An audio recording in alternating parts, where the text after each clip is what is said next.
Welcome to Whitehorne House Museum, a museum of Newport furniture, craft, and design. This is Furniture Inside Out, where we take a close look at one exceptional piece in the Whitehorne House Museum collection and explore how it was made, how it functioned and still functions, and even unpack some of the current mysteries surrounding the object from the inside out.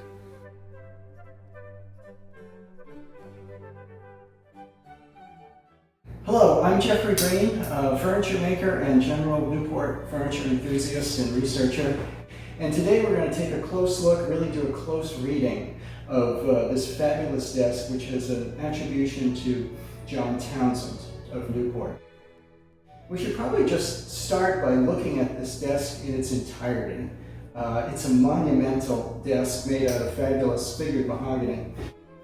It's quite large. It's 42 inches wide, which is pretty much at the high end of what Newport desks are generally sized at. We see them in the same form, anywhere between 38 and 42 inches wide. So this is a big desk. Not only is it wide, but it's also incredibly deep. The boards of the side, which are one board sides, are 23.5 inches wide.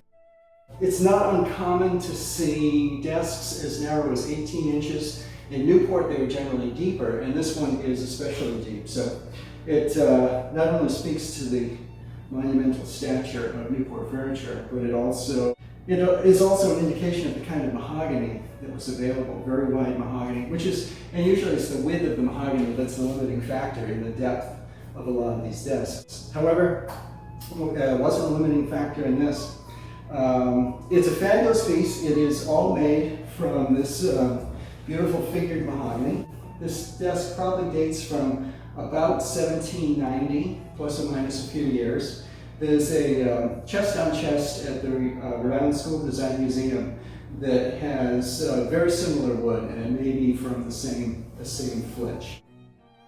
Just looking at this desk from the outside, not only does it have this monumental proportion to it, but it has a real stature that kind of speaks to John Townsend's work. I'm asked often, what's the biggest difference between the work of the Goddard family shop and John Townsend's work? Well, the very simple answer is that the Goddard pieces tend to be more sculptural, and John Townsend pieces tend to be more architectural. And this is an architectural monument in mahogany. It's extremely crisp. Detailing is very crisp. It's rectilinear. I think we'll see from some of the details, it's evident that John Townsend was very detail-oriented and probably drove everyone slightly crazy with his attention to detail. He must have been a very difficult person to work for. We didn't have sons who followed him into the business the way John Goddard did. And you see this fastidiousness all over this piece of furniture. Just generally looking at it, it's very, very crisp. Tight corners, and we'll see some very precise detailing in it. The reason that this is thought to date from about 1790 is probably because of the neoclassical brasses, which are original to the piece. And it was the kind of brass that came into favor in Newport after the Revolution, probably after about 1785. And one thing we will look at, as we'll get back to this, is the spacing of these brasses. Usually with someone like John Townsend, he has a very orderly way of laying things out. And it is a Newport custom to have spaces between the end of the drawer and an escutcheon, a lock escutcheon if there is one, to have the spaces between be equal. Well, he's deviated from this a little bit in this, but there is some order to it. But we'll get back. Let's take a look at the inside of this desk. So the interior of this desk follows this Newport block front form. And by block front, we mean essentially three different panels that are concave and convex. In this case, 3 panels is pretty common in case furniture. Desks have actually 5 panels of concave, convex, so on. all the way down. And this form was followed on a number of Newport desks. There are some minor variations on this, probably custom work, but this is pretty much the formula for Newport desks. This desk has an interesting feature called the well, which is a little sliding panel in the interior that slides back, and it gives whoever's using the desk, it gives them access to the top drawer. Without this well, one has to clear all their papers off of here, close the lid, pull out the drawer, get whatever they were after, and then put everything back in place and continue working. With the well, you can just go right into the top drawer. This was an optional feature in Newport desks. Some have it, some don't. In this case, John Townsend did a very nice job with the detailing of the well. We have these two little divots that are places to put your fingers to give it a push. And we'll see in a close-up that not only is this a nice little concave circle, but it also has a tiny little bead around it, which is just indicative of the kind of detail that John Townsend was very obsessed with. And I don't use obsessed loosely. He was very detail-oriented, probably head and shoulders beyond the rest of the Newport cabinet makers, and it makes his work always instantly recognizable and very distinctive. If we look at the carving in the prospect door, we have a little shell that's about 4 inches wide with a palmette in the center. And if you look at it very closely, it's actually difficult to believe that anyone can get this kind of resolution from a material like mahogany, even though we have very good, very hard, close-grained mahogany here. John Townsend's carving is incredibly detailed and incredibly precise. So if we compare this carving with another fairly generic Newport desk, you see that there's just an order of magnitude in the detail of the carving, with John Townsend's being that much more detailed. In addition to the palmette in the center, the little shells also have a little incised line around them with a volute on either side. And he's used that same decorative motif on the top of the flanking top drawers. So how do you know, besides this detailed carving, how do you know that this is the work of John Townsend or John Townsend's shop? It's not only the carved detail, but it's the dovetailing as well. Townsend was extremely precise in his dovetailing, and if we pull out a drawer, we can see that the dovetailing is more than just functional dovetailing. You know, in this case, it is not only meant to be functional, but it's also meant to be observed as well. I wouldn't call it ornamental, but it is. It's not purely functional. In addition, on these drawers, there are some details that are very interesting. We looked at the drawer of a dressing table last time, and it had some distinct features. It had the sides of the drawer sides were square, and it had some construction details that were not as finely detailed as this one.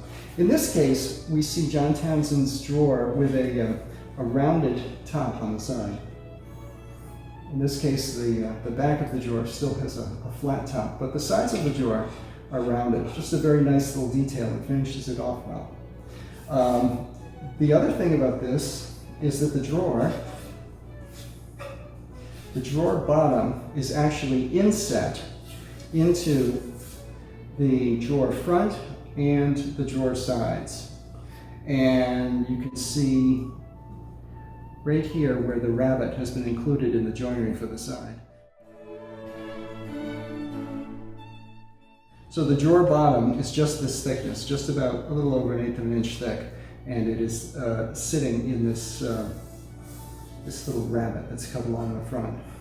Very precisely done. You can also see the little rabbet in the back of the drawer as well. So these are all things that have to be planned into the drawer as the dovetails are being cut. An interesting thing about John Townsend's work is that his handwriting is usually all over these pieces of furniture. When we looked at dressing table, remember it had half moon marks in it, but it didn't have any markings, any letters, any numbers that indicated which drawer went where. Very different with John Townsend pieces. John Townsend and his father Christopher were in the habit of marking things with letters. So all the drawers are lettered alphabetically from left to right, top to bottom. So these drawers are A, B, C, D, and E, F, G, H. And if we pull out one of these, this one would be D. They're frequently marked on the back. There've been some other numbers put on here. We have a 4 and some things that are not easily recognizable. But in the bottom of the drawer is a script D in graphite. It is a sort of a big looping D. And that's really as good as a signature for a John Townsend piece.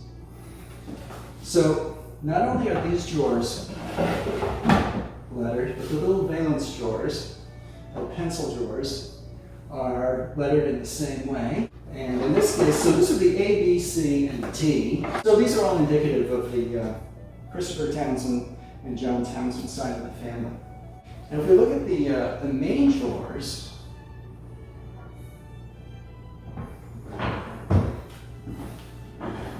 see some similar marking and some other distinctive John Townsend features. So on the back of this drawer, we do have an A in chalk, and we have the same kind of drawer features. And then we have, in this case, we have poplar or cottonwood sides, but the drawer sides have rounded tops, as we saw in the very little interior drawers. And again, just a flat top drawer back. And again, phenomenally precise dovetails,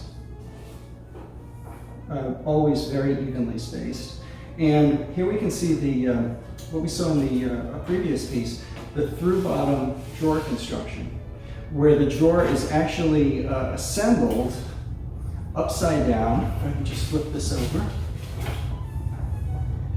So once the drawer sides and back and front are joined, then the drawer bottom is actually glued and nailed, and you see the end of that drawer bottom sticking through here. And then there's a runner that's glued and nailed on top of that. So this runner is what the drawer slides on, and it's easily replaceable if need be. So this is a very distinctive Newport feature. Here we see it executed in John Townsend's work. This drawer bottom, as you can see in the drawer dovetailing, this drawer bottom extends into a little slot that runs across the front of the drawer.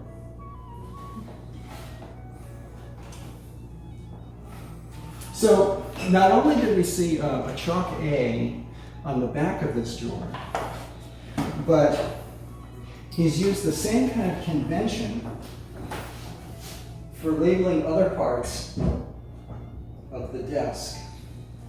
Drawer dividers are another part of the desk that are individually fitted, dovetailed into the sides. And so everyone has its position in the top and the bottom and the front and the back, like drawer parts. And in this case, if you look inside the drawer opening, on this drawer divider, which is the top opening, there is a script A in graphite. And we'd expect to see the same thing on some other drawers. Let's take a look. This is drawer C, and we do in fact have a C in graphite on the back of the drawer. And perhaps the remnants of a C in graphite in this. It's a little hard to discern. So we saw in the dressing table, which is likely the product of the Joe Townsend shop, where things would be marked with this little half moon or the S or the D, whatever it is, and it was sort of used like an X. It was like this side up.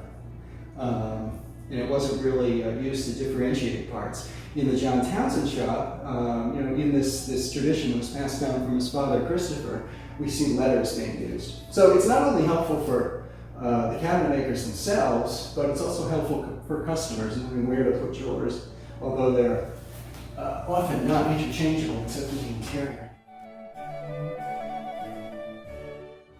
One thing I wanted to talk about was the spacing of the pulls on the drawer fronts. On many Newport pieces, the convention seems to be to provide an equal space between the end of the drawer and equal spaces between the brass plates themselves. In this case, we don't have a brass plate. Before the 1780s, probably would have used the Chippendale style escutcheon plate like this, and these were easy to plan out. So on other Newport pieces, there would be a distance here that equaled the distance here. So there would be 4 equal spaces. The drawer was not divided into 4s with the pulls or the plates on the center lines. Instead, it was arranged so that there was an equal space between them all and the edge of the cabinet. In this case, it's kind of difficult to figure out how this spacing was figured out. It's not the drawer divided into 4s, and it doesn't seem to be any real rhyme or reason why these pulls are where they are. But knowing John Townsend and knowing that he was very precise and very formulaic about these things, there has to be some reason for them to be where they are. Well, if you go back to the way drawer handles, drawer pulls were positioned previous to this neoclassical style, when everything was a plate, of course we had equal spaces between everything. If you were to measure these pulls, and in this case, they're 5.5 inches in total width from one side of the back plate to the other. If you were to use the previous system where you have 3 plates that are equal sizes, what you would do is take the width of the disc, in this case 42 inches, and subtract the total width of the plates, and then divide that by 4, and that would be the spaces between the plates. He did this without actually having plates. If you were to measure the width of this, in this case it's 5.5 inches. Imagine there's something of 5.5 inch width here. So you have 42 inches minus 16.5 is 25.5 inches. So this 25.5 inches has to be divided by 4, which gives you 6 3/8 inches. So if we measure from here to the edge of the case, remarkably enough, it's 6 3/8 inches. And I should say that they're measuring, John Townsend is measuring the distance, not to the end of the drawer, but to the end of the case. So, it includes that little 3/4 of an inch on either side, just to make things remarkably precise. So that explains why the drawer pulls are spaced the way they are. Just imagine a phantom escutcheon plate of the same width in the center, and then it makes sense. There are a couple of things that you can tell from this case that are very insightful as to its history and what it was intended to be. Newport desks were staples for their manufacture and for export. It was a very desirable form. These are exported to the coastal cities from here down south into the West Indies. Sometimes we see shipping manifests listing a cedar desk being shipped to points south. We don't know if it's actual cedar or cedrela or some variation of mahogany that we are not familiar with. But it was a very desirable form, very unique to Newport, and there were a number of makers who were making desks. There are actually some cases of businessmen who hired cabinet makers to make desks for them. So they were not really functioning as independent cabinet makers. They were just in the process of manufacturing desks for sale. The dovetailing that's in the case of this piece is extremely precise and very even. It's just under, the tails are just under an inch wide, but they are very consistent. This is a 42-inch wide case, so this is the same size as a secretary. The 6-shelf secretaries are 42 inches wide. The secretaries, if they were intended to be a secretary, usually had secondary wood on the top and a thin facing, maybe an inch or two in the front of mahogany. This has an entirely mahogany top, so it was not intended to be a secretary. It was just meant to be a desk that stood alone. The very interesting thing about this is that there are some curious little dovetails, places where there were dovetails on either side of the case that kind of speak to the history of this piece. If you look at the front of the case sides, there are two little plugs, little rectangular plugs, on both sides in the same place, which indicate that this was once had dovetails cut for a desk that had 3 drawers instead of this 4. So this would have been a 3-drawer block front desk instead of a 4-drawer chest. So something happened along the way. Either there was a cancellation or someone changed their mind. Something that prevented this from becoming a block front desk, similar to the 1765 desk that's in the State Department. So this became a flat front desk, and where the dovetails had been for the other version, these were just plugged with mahogany, and it was built as a 4-drawer flat front desk. The desk has a history of ownership in John Townsend's family. We know that it was owned by his daughter Mary. She didn't inherit it. If you read John Townsend's will, he mentions a desk left to his son Charles and his son Solomon. There are a number of pieces that go to his daughter Mary, but a desk is not one of them. So one of the 2 desks, the one that's left to Charles Townsend, is mentioned as the desk that he uses himself. Charles dies about, I think he died about 1728, probably passed this to his sister Mary, and from there on it continued in the Townsend family or friends of the family. So it is likely that this is the desk that John Townsend used himself. And since it is I wouldn't call it a second, but it's not a perfect desk because they changed the plan right here, it just makes sense that this was a desk that he finished and used himself.